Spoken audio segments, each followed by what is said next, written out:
Hello friends, myself Ankit Mishra. I am a company secretary by profession. Friends, as we all know that whole world is locked down due to COVID-19 and we all are staying at our homes to prevent ourselves from this global epidemic.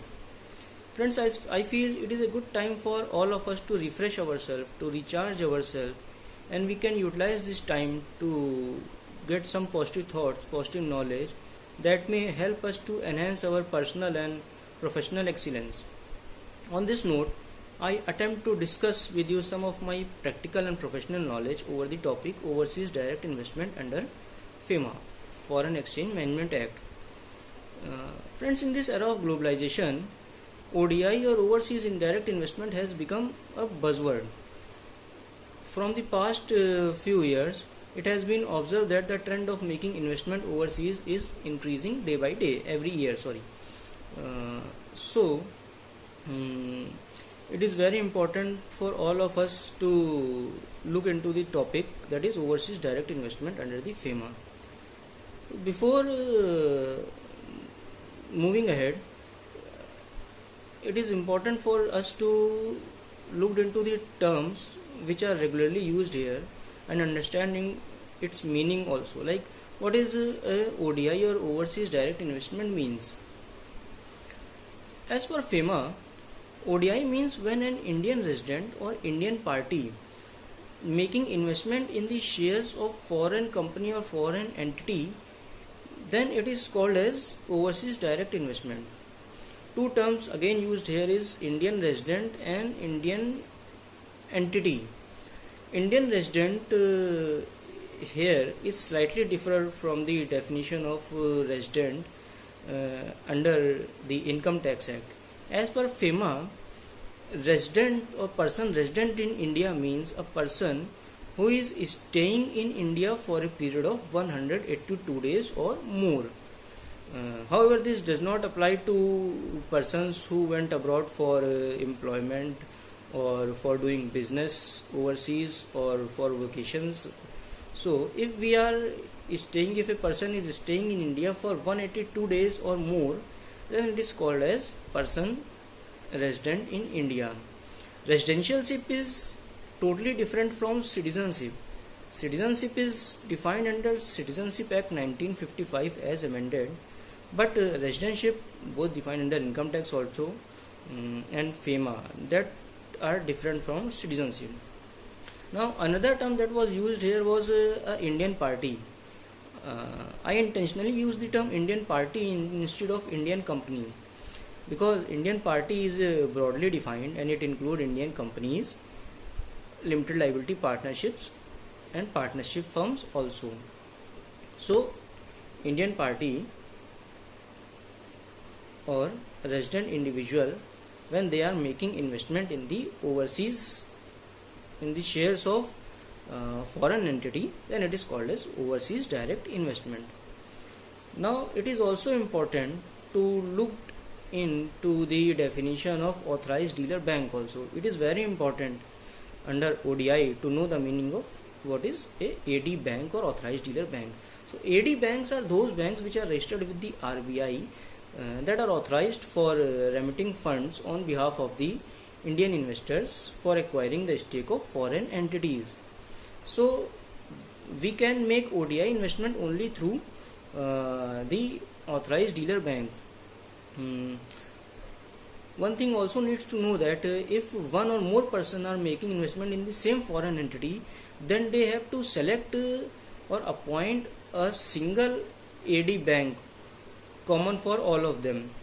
They do not have liberty to appoint different AD banks for a single ODI investment. However, they have the liberty to appoint different branches of the same authorized dealer bank for making the ODI.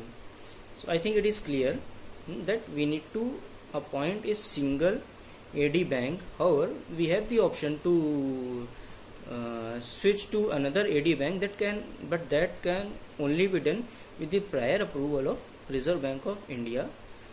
We have to submit the approval with the RBI along with the reason and the NOC from the existing designated AD bank. So These three or four terms are, I think, clear. One is what is ODI, what is the meaning of Indian party, resident Indian, or authorized dealer bank. Now, if now we will move ahead to the forms that are given by the RBI for making the ODI. There are three forms that is available.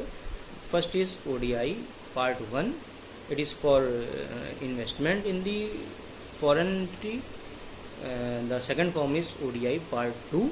That is for filing the annual performance report with the RBI. We will discuss one by one in the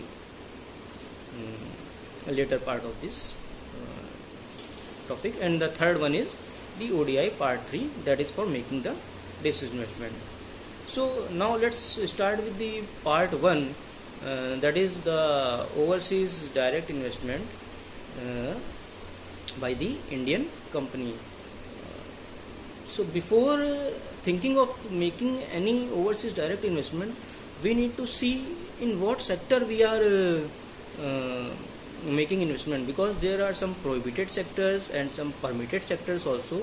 So we need to first scrutinize that we are making sure that we are not making an investment in any prohibited sector, like real estate. We cannot invest. Definition of real estate is thoroughly need to looked into, because real estate only means the buying and selling of real estate property, but it does not include developing of the townships, construction of road, bridges, etc. So if we are only trading in the real estate, then it is prohibited. Like we are buying a completed flat and then subsequently selling it, it is not permitted.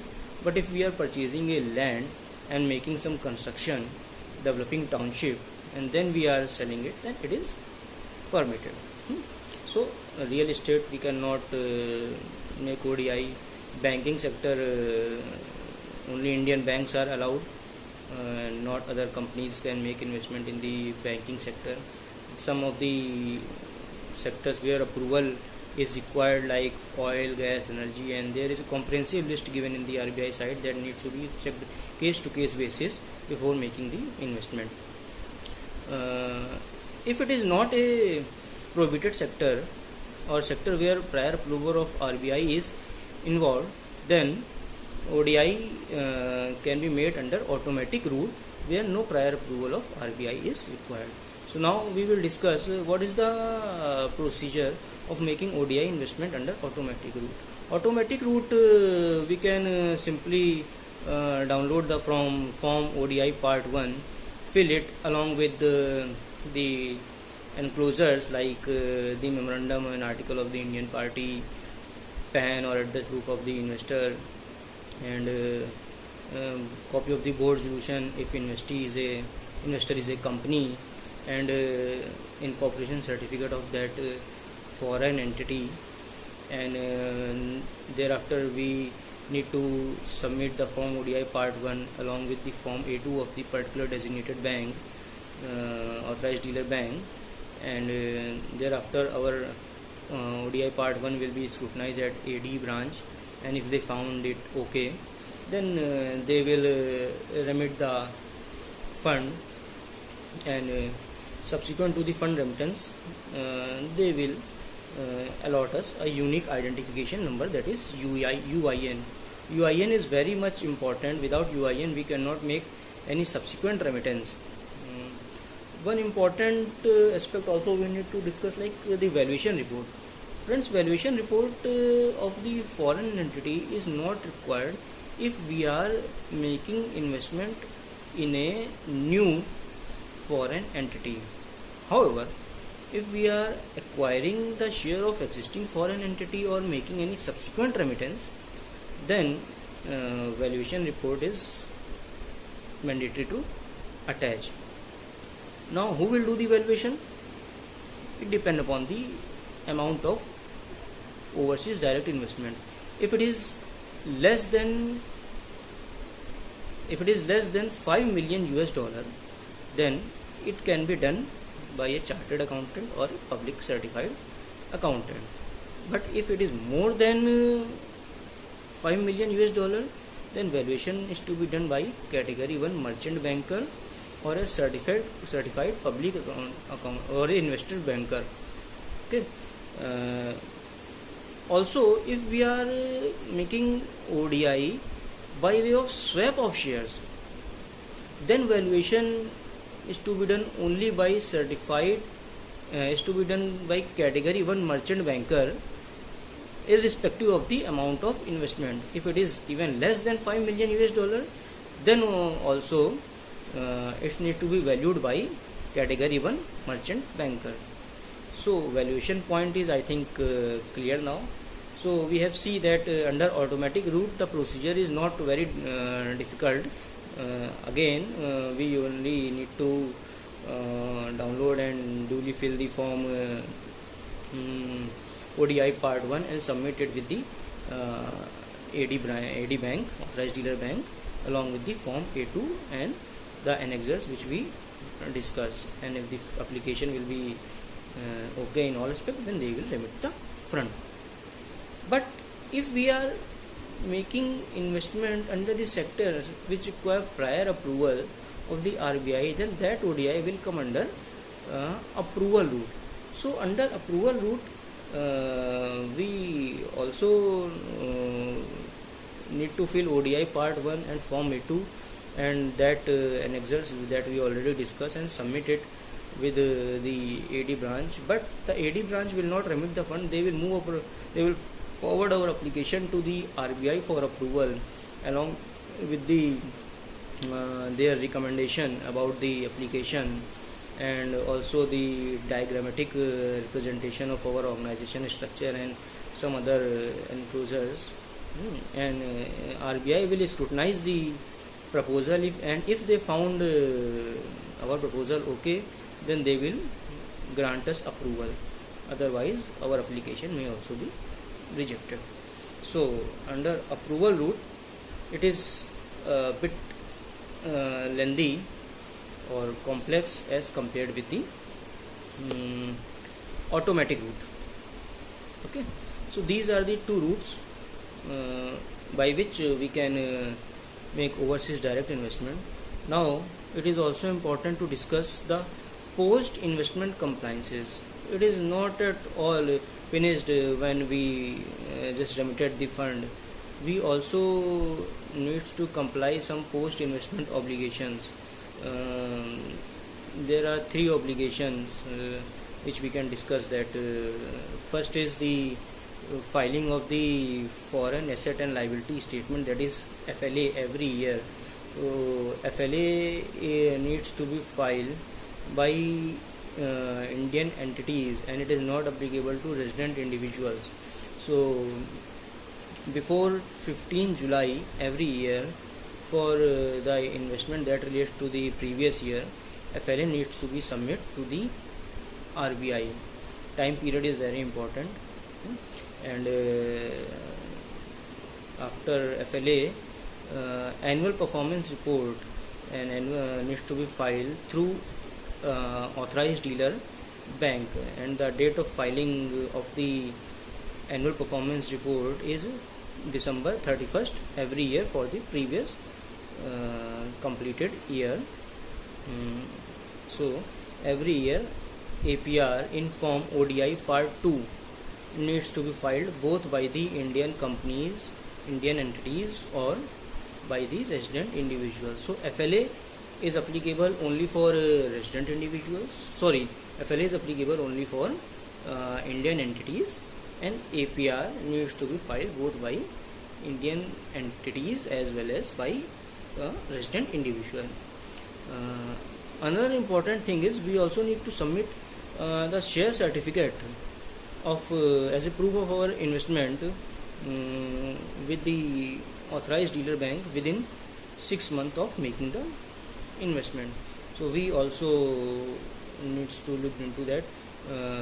It will not go out of our mind, because that may also attract compounding by RBI if we violate it. So 6 months within the investment we need to submit the share certificate of the foreign entity also. So we have discussed the two parts, that is, first is overseas direct investment and another is post investment compliances. Now the third and last portion of this discussion is it is also very important, doing disinvestment of our ODI. So disinvestment also needs some attention, some compliances. Disinvestment can be done by two methods. Like, first method is to transfer the share, to sell the share to a resident or non-resident, and another way of disinvestment is to make liquidation or merger or amalgamation of that by way of liquidation, merger or amalgamation of that foreign entity.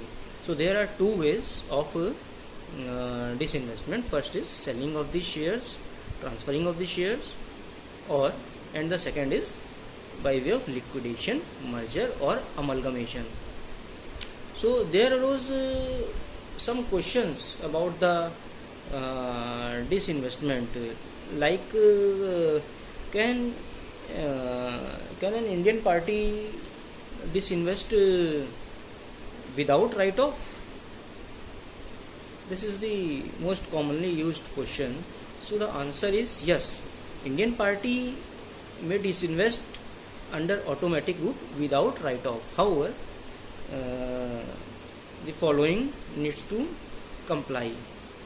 Disinvestment without write-off can be done if the sale is effected through stock exchange, where the shares of the JV or WOS is listed. If you are making investment in the listed shares, then the sale needs to be effected through stock exchanges. If the shares are not listed, then this investment can be done through private arrangements, but the value